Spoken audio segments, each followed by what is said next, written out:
இங்க கடலுக்கு நடுவே இந்த கண்டெய்னருக்குள்ள ஒரு அம்மாவும் குழந்தையும் மாட்டிக்கிறாங்க. ஏன்னா இந்த பொண்ணு ஊரை விட்டு தப்பிக்க ட்ரை பண்ணும் போது இவ வந்த கப்பல் ஒரு புயல்ல சிக்கி அந்த கண்டெய்னர் கடல்ல போய் விழுந்துடுது.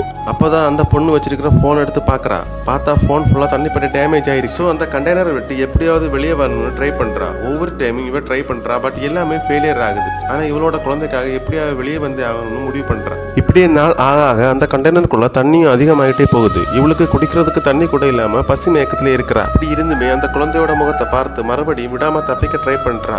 அதுக்காக கையில இருந்த ஒரு பெல்ட்டை அந்த கண்டெய்னர் உடைஞ்ச கேப்ல வச்சு கஷ்டப்பட்டு தப்பிக்க ட்ரை பண்றா. இந்த டைம் அவப்பட்ட கஷ்டம் வீண் போகாம அந்த கண்டெய்னர் ஓபன் ஆயிடுது. ஒரு வழியா ரொம்ப நாள் கழிஞ்சு வெளியே வந்துடுறா. ஆனா சாப்பிட ஒண்ணு இல்லாம என்ன செய்யறதுன்னு தெரியாம யோசிச்சுட்டு இருக்கா.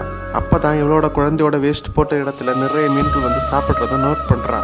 ஸோ அதே ஒரு ட்ராப்பாக யூஸ் பண்ணி வந்து மீன்களை பிடிச்சி பச்சையாக சாப்பிட்றான். கடைசியில் இவங்களோட விடாமுயற்சியால் ஒரு போட்டில் வந்தவங்க இவங்களை கண்டுபிடிச்சி இவங்க 2 பேரையுமே காப்பாற்றிடுறாங்க.